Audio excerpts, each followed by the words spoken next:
Hey everyone, welcome to सपना study academy. आज हम पढ़ेंगे एनसीईआरटी क्लास 10 ज्योग्राफी का chapter number 5 minerals and energy resources. हमारे आसपास हम जितने भी ऑब्जेक्ट देखते हैं, एक छोटी सी पिन से लेके एक बड़ी सी बिल्डिंग, सारी की सारी मिनरल से बनी होती हैं। यहाँ तक कि जितनी भी कार्स हैं, बसेस हैं, ट्रेन है, एरोप्लेन है, ये सब मिनरल से ही बनी होती हैं और कैसे रन करती हैं? पावर रिसोर्सेज पे। आज हम इन्हीं मिनरल्स और एनर्जी रिसोर्सेज के बारे में स्टडी करेंगे। इसके साथ ही अगर मैं आपको एक सीक्रेट बताऊं हमारी ब्राइट स्माइल का, तो जो टूथपेस्ट होता है वो भी मिनरल से बना है। इसमें जो मिनरल्स हैं सिलिका, लाइमस्टोन, एल्यूमिनियम ऑक्साइड और फॉस्फेट, ये क्लीनिंग का काम करते हैं। जो फ्लोराइड है, जो हमें फ्लोराइड मिनरल से बनता है, इसका काम होता है जितनी भी कैविटीज है उन्हें रिड्यूस करना। आपने कुछ टूथपेस्ट ऐसे देखे हैं जिसमें थोड़ा थोड़ा स्पार्कल हमें दिखता है, तो ये होता है मीका की वजह से। हमारे इनटेक ऑफ न्यूट्रिएंट्स में सिर्फ हमें 0.3% चाहिए होते हैं मिनरल, लेकिन अगर हम इन्हें ना लें तो जो बाकी 99.7% जो बचता है वो भी अच्छे से यूटिलाइज नहीं हो सकेगा। तो हम देख सकते हैं कि मिनरल हमारे लिए कितना ज़रूरी है। मिनरल्स कहाँ मिलते हैं? जो अर्थ की सबसे ऊपर वाली लेयर होती है जिसे हम क्रस्ट कहते हैं, तो वहीं पे हमें मिनरल्स मिलते हैं। सभी लोगों के दिमाग में एक आइडिया आ रहा होगा कि क्यों ना हम अर्थ की डिगिंग स्टार्ट कर दें, लेकिन ये इतना इजी भी नहीं है। जितना हम अर्थ को खोदते जाते हैं हमें बहुत बड़ी बड़ी रॉक्स अंदर दिखने को मिलेंगी। ओके, तो जो रॉक्स है ये डिफरेंट टाइप ऑफ मिनरल्स के साथ बनी होती हैं। एक रॉक पे बहुत से मिनरल्स लगे होते हैं। एक लाइमस्टोन ही एक ऐसी रॉक है जहाँ पे वो सिर्फ एक ही मिनरल से बनी होती हैं। ठीक है, जो लाइम मिनरल है उसी से ये सारी की सारी रॉक बनी होती है। बाकी जितनी भी रॉक्स हैं सभी पे अलग अलग तरह के मिनरल्स लगे होते हैं। आज तक हमने 2000 मिनरल्स को फाइंड आउट कर लिया हुआ है। और मिनरल्स बनते कैसे हैं? तो जो फिजिकल, केमिकल और कंडीशंस होती हैं उसी वजह से जो मिनरल की हार्डनेस है, सॉफ्टनेस है, उसका कलर कैसा है, वो दिखने में कैसा होगा, तो ये सब इन फैक्टर्स पे डिपेंड करता है। सबसे हार्डेस्ट मिनरल है डायमंड और सबसे सॉफ्ट है talk. Topic is modes of occurrence of minerals, कि मिनरल्स कहाँ कहाँ से आते हैं और कैसे कैसे आते हैं। फर्स्ट वन है इग्निश एंड मेटामॉर्फिक रॉक्स। ऐसी रॉक्स जो वोल्केनो के साइड में होती हैं वो इग्निस और मेटामॉर्फिक रॉक्स हैं। ठीक है, क्या होगा? जैसे जो पूरा का पूरा लावा है अचानक से बाहर आएगा तो रॉक्स इतनी बड़ी बड़ी हैं, रॉक्स पूरी तरह से नहीं फटेंगी, लेकिन उसके बीच में क्या हो जाएगा, थोड़ी थोड़ी क्रैक्स पड़ जाएंगी और इन्हीं क्रैक्स के अंदर हमें मिनरल्स मिलते हैं। किस फॉर्म में मिलेंगे मिनरल्स? वेन्स और लोड्स के फॉर्म में। जो मिनरल्स कम अमाउंट में होंगे वो वेन्स में मिलते हैं, और जो लोड्स हैं वो क्या है कि हाई अमाउंट में हमें मिनरल्स मिले हैं। सेकंड है आपका मोड डिकम्पोज्ड रॉक्स। जो छोटे छोटे पत्थर होते हैं उनमें भी हमें मिनरल्स मिलते हैं। किस फॉर्म में मिलेंगे? ओर्स के फॉर्म में। और क्या होता है, जैसे जो मिनरल है उसके बीच में जो इम्प्योरिटीज होगी, ठीक है, मिनरल प्लस इम्प्योरिटीज क्या होगी? ओर्स होगी, तो वहां भी हमें मिनरल्स मिलेंगे एज ओर फॉर्म। थर्ड है एलुवियल सॉइल। अभी आपने देखा जैसे जैसे पानी बहता रहता है तो मिट्टी धीरे धीरे डिपॉजिट होती रहती है। अभी इस मिट्टी को हम क्या कहते हैं? प्लेसर डिपॉजिट। ठीक है, और ये वाली मिट्टी में भी हमें मिनरल्स मिलते हैं, और ये जो मिनरल्स होते हैं ये पानी की वजह से करोड नहीं होते हैं, मींस इनमें किसी भी तरह का जंग नहीं लगता है। अभी ऐसे कौन कौन से मेटल्स दिखने को मिलते हैं आपको? गोल्ड है, सिल्वर है, ये करोड नहीं होते हैं, तो ये हमें कहाँ मिलते हैं? एलुवियल सॉइल से। फोर्थ है सेडिमेंट्री रॉक्स। सेडिमेंट्री रॉक्स क्या होती हैं? एक के ऊपर एक तरह की परत बनाई होती है, एकदम बेड फॉर्म में रहता है ये। अब इसमें बनते कैसे हैं? जैसे सबसे नीचे वाली लेयर है आपकी, ठीक है, उसके ऊपर क्या होगा, कुछ टाइम बाद एक और लेयर जम जाएगी, उसके बाद एक और लेयर आ जाएगी, तो धीरे धीरे करके ये क्या बन रहे हैं आपके? डिपॉजिट हो रहे हैं, फिर एक्यूमुलेट हो रहे हैं, फिर कंसंट्रेट हो रहे हैं। तो वहाँ भी हमें इस तरह के मिनरल्स देखने को मिलते हैं। कौन कौन से मिनरल्स हैं? कोल है, ओर ऑफ आयरन है, तो ये सब हमें सेडिमेंट्री रॉक्स में मिलते हैं। सबसे ज़्यादा जो मिनरल्स हमें मिलते हैं वो मिलते हैं ओशंस में। सबसे ज़्यादा मैक्सिमम मिनरल्स हैं ओशंस में, लेकिन इकोनॉमिकली हमारे लिए इतना यूज़फुल नहीं होते हैं क्योंकि ओशन इतना बड़ा होता है, इसे हम प्रॉपरली एक्सप्लोर नहीं कर सकते हैं। और जो मिनरल्स होते हैं हमें पता भी नहीं होते कि क्या क्या इनके अंदर इम्प्योरिटीज़ हैं, लेकिन फिर भी जो कॉमन हमारे उसमें मिनरल्स मिलते हैं वो हैं कॉमन साल्ट, मैग्नीशियम, ब्रोमीन, ठीक है। और जो ओशन बेड होता है, ठीक है, जहाँ पे बिल्कुल सब कुछ डिपॉजिट होता रहता है, बिल्कुल लोअर जो लेयर रहता है वहाँ पे हमें मिलता है मैग्नीज, ठीक है।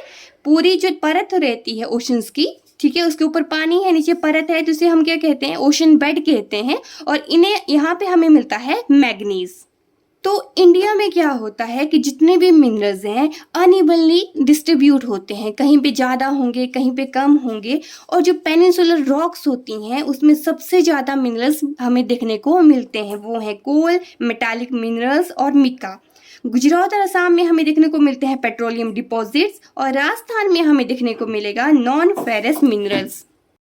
अभी मान लो कि किसी पर्टिकुलर जगह में हमें किसी मिनरल का पता लग गया, तो हमें ये कैसे पता चलेगा कि ये मिनरल हमारे लिए यूज़फुल है या नहीं। तो सबसे पहले हमें देखना पड़ेगा कंसंट्रेशन ऑफ ओर, कि इसमें कितनी इम्प्योरिटीज़ हैं। कहीं ऐसा तो नहीं कि इसमें बहुत सारी इम्प्योरिटीज़ मिली हुई हैं और जो मिनरल है उसकी जो मात्रा है बहुत ही कम है। सेकेंड, हमें इसकी एक्सट्रैक्शन देखनी पड़ेगी कि इसे एक्सट्रैक्ट करना बहुत ज़्यादा डिफ़िकल्ट तो नहीं है। और थर्ड, देखना पड़ेगा हमें कि इसे जो मार्केट है वहाँ से कितना क्लोज है, ठीक है। इसका एक्सपोर्ट करने के लिए हमें कहीं बहुत दूर तो नहीं जाना पड़ेगा। एक और कंसेप्ट है रैट होल माइनिंग। अभी क्या होता है, जितनी भी एक्सट्रैक्शन होती है मिनरल की वो हम खुद से नहीं कर सकते हैं। अगर कहीं एक्सट्रैक्शन होनी है तो वहाँ पे प्रॉपरली गवर्नमेंट की परमिशन ली जाती है। लेकिन फिर भी जो नॉर्थ स्टेट्स हैं इंडिया की, वहाँ पे किसी किसी जगह पे इंडिविजुअल या कम्युनिटी इन एक्सट्रैक्शन को ओन करते हैं। जैसे मैं आपको मेघालय का एग्जाम्पल देती हूँ, तो वहाँ पे क्या होता है, जो लोग होते हैं वहाँ पे एक लॉन्ग नैरो टनल को खोद खोद के वैसा बना देते हैं, ठीक है। कैसे टनल बन रही है, नैरो टनल, जैसे कि चूहा होता है अपने बिल में घुसता है, ठीक है, उस तरह की टनल वो बना देते हैं। तो इसलिए इसे बोलते हैं रैट होल माइनिंग। लेकिन बाद में नेशनल ग्रीन ट्रिब्यूनल ने इसे बैन कर दिया था। तो अभी जितनी भी माइनिंग होती है वो इलीगल है इंडिया में। क्लासिफिकेशन ऑफ मिनरल, इसे बहुत ही ध्यान से देखिएगा। हम मिनरल को किस तरह से क्लासिफाई करते हैं, तो तीन टाइप में क्लासिफाई किया हुआ है, metallic minerals, non metallic minerals and third one is energy minerals. जो मेटालिक मिनरल्स होते हैं इन्हें भी आगे 2 टाइप्स के होते हैं, ये एक है फेरस और सेकंड है नॉन फेरस। अभी हम देख लेते हैं कि फेरस और नॉन फेरस में क्या डिफरेंस होता है। यहाँ से हर बार क्वेश्चन पुट होता है। तो जो फेरस है, ऑब्वियस सी बात है, क्या प्रेजेंट होगा, आयरन प्रेजेंट होगा। और यहाँ पे किसी भी तरह का कोई कंटेंट नहीं होता है आयरन का। जितने भी हम मेटालिक मिनरल्स को एक्सट्रैक्ट करते हैं उनमें से 70% जो होते हैं वो है फेरस। और यहाँ पे जो बाकी बचे वो हो गए नॉन फेरस। इट मीन्स जो नॉन फेरस है उनकी क्वांटिटी बहुत ही कम होती है। फेरस यूज़ होते हैं मेटलर्जिकल इंडस्ट्रीज़, मतलब जहाँ पे मेटल्स का काम होता है। और ये क्या कहाँ कहाँ यूज़ होंगी, मेटलर्जिकल में यूज़ होंगी, इलेक्ट्रिकल इंजीनियरिंग में भी इनका यूज़ होता है। फेरस के एग्जाम्पल हैं आयरन और मैंगनीज, और नॉन फेरस के एग्जाम्पल हैं बॉक्साइट, लेड एंड गोल्ड। जो हमने फेरस के एग्जाम्पल्स देखे आयरन और मैंगनीज, उन्हें भी अब हम 1 बाय 1 स्टडी कर लेंगे। सबसे पहले हम देख लेते हैं आयरन ओर का, ठीक है। इसे बैकबोन कहा जाता है ऑफ इंडस्ट्रियल्स का, ठीक है। जितने भी इंडस्ट्रियल ग्रोथ करना है तो सबसे जरूरी क्या है, आयरन ओर है। जो बेस्ट फॉर्म होती है आयरन की वो है मैग्नेटाइट, इसमें 70% आयरन होता है। लेकिन जो हम इंडस्ट्रीज में यूज करते हैं वो होता है हेमेटाइट ओर, जिसमें 50 to 60% आयरन रहता है। ओडिशा, छत्तीसगढ़, कर्नाटका, झारखंड, ये 4 ऐसी स्टेट्स हैं जहाँ पे 97% जो टोटल आयरन ओर होता है यहाँ पे बनाया जाता है। बाकी जो 3% बचता है वो अलग अलग स्टेट्स में बनाया जाता है। सेकंड है मैंगनीज। तो मैंगनीज का यूज़ कहाँ होता है, मैन्युफैक्चरिंग ऑफ स्टील और फेरो मैंगनीज अलॉय। फेरो मैंगनीज अलॉय क्या होता है, जो स्टील और आयरन का अलॉय होता है, ठीक है। किस किस में यूज़ हो रहा है, स्टील और फेरो मैंगनीज अलॉय बनाने में। जो 10 kg मैंगनीज होता है उससे हम 1 टन स्टील बना सकते हैं। इसके साथ ही मैंगनीज का यूज़ और जगह भी होता है, जैसे इंसेक्टिसाइड्स बनाने में, पेंट्स में, ब्लीचिंग पाउडर में, तो इन सब में भी हम मैंगनीज का यूज़ करते हैं। तो ये थे कुछ फेरस मिनरल्स के एग्जाम्पल। अभी हम देख लेते हैं नॉन फेरस मिनरल्स। इसमें हम सबसे पहले पढ़ेंगे कॉपर के बारे में। तो जैसा कि आप लोगों को पता है कि इंडिया में कॉपर का प्रोडक्शन बिल्कुल कम होता है। जो कॉपर है उसका यूज़ हम कहाँ कहाँ करते हैं, इलेक्ट्रिक केबल्स में, इलेक्ट्रॉनिक और केमिकल इंडस्ट्रीज़ में भी इसका यूज़ होता है। प्रोड्यूस कहाँ कहाँ किए जाते हैं, बालाघाट माइंस इन मध्य प्रदेश में, खेतरी माइन इन राजस्थान और सिंगबम डिस्ट्रिक्ट झारखंड में इनका प्रोड्यूस करते हैं। सेकंड है बॉक्साइट। तो बॉक्साइट एल्यूमिनियम बनाने के लिए यूज़ होता है। तो एल्यूमिनियम कैसे बनता है बॉक्साइट से? सबसे पहले जो बॉक्साइट है उसे खोद के निकालेंगे, फिर इसका पाउडर बना लेंगे। पाउडर बनाने के बाद क्या होता है, एकदम क्ले लाइक हमें सब्सटेंस मिलता है जिसे हम बोलते हैं एल्यूमिना।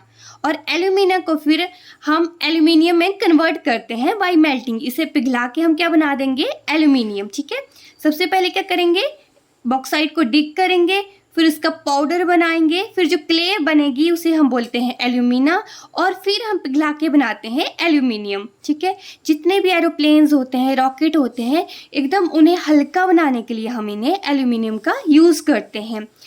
कनेक्टिविटी इनकी बहुत अच्छी होती है। और प्रोड्यूसर कहाँ है इसका, ओडिशा में। इसमें एक बहुत ही इंटरेस्टिंग फैक्ट एनसीईआरटी बुक में दिया गया है कि जैसे ही एल्यूमिनियम की डिस्कवरी हुई तो जो एम्परर था नेपोलियन III, उसने क्या किया था, जितने भी उसके वहाँ पे गेस्ट आते थे सभी को वो एल्यूमिनियम यूटेंसिल, एल्यूमिनियम के बर्तन में खाना देता था, और जो बाकी लोग आते थे उन्हें गोल्ड और सिल्वर में खाना देता था, क्योंकि उसके लिए जो एल्यूमिनियम की डिस्कवरी हुई थी वो बहुत बड़ी बात हो गई थी उसके लिए।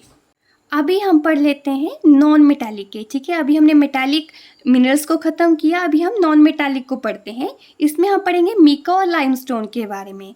तो जो मीका है ये बहुत सी प्लेट से मिलके बना होता है, और जैसे ही इन्हें हम ब्रेक करेंगे तो ये बिल्कुल थिन थिन शीट्स में हमें देखने को मिलता है।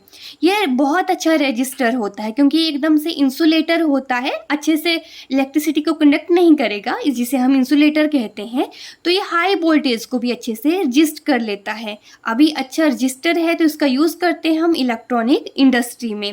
और कहाँ कहाँ पे इसके प्रोड्यूसर पाए जाते हैं, आंध्र प्रदेश एंड राजस्थान में। आगे हम लाइमस्टोन की बात करें तो जो लाइमस्टोन है कंपोज्ड ऑफ होता है ऐसी रॉक्स में जो या तो क्या हो, उसमें कैल्शियम कार्बोनेट हो या फिर कैल्शियम और मैग्नीशियम कार्बोनेट हो। तो इस तरह की रॉक्स में ये पाया जाता है। जो सेडिमेंट्री रॉक्स हैं, जहाँ पे हम मोड ऑफ अकरेंस पढ़ा हुआ था, तो जो सेडिमेंट्री रॉक्स हमने पढ़ी थी वहाँ पे लाइमस्टोन पाया जाता है। कहाँ कहाँ यूज़ होता है, सीमेंट इंडस्ट्री में इसका यूज़ करते हैं एज अ रॉ मटेरियल, और आयरन को मेल्ट करने के लिए भी लाइमस्टोन का यूज़ किया जाता है। इसी के साथ ही मेटालिक और नॉन मेटालिक मिनरल्स जो हैं वो फिनिश होते हैं। अभी बस आपका एक क्लासिफिकेशन बचता है, वो है एनर्जी मिनरल्स, जिसे हम नेक्स्ट वीडियो में कंप्लीट करेंगे। तब तक आप देख लीजिए कि आपने अच्छे से नोट्स बनाए हैं या नहीं। किसी तरह की अगर आपको कोई हेल्प चाहिए तो प्लीज़ कॉमेंट बिलो। तब तक के लिए thank you, and please do like, share and subscribe to my YouTube channel. Thank you.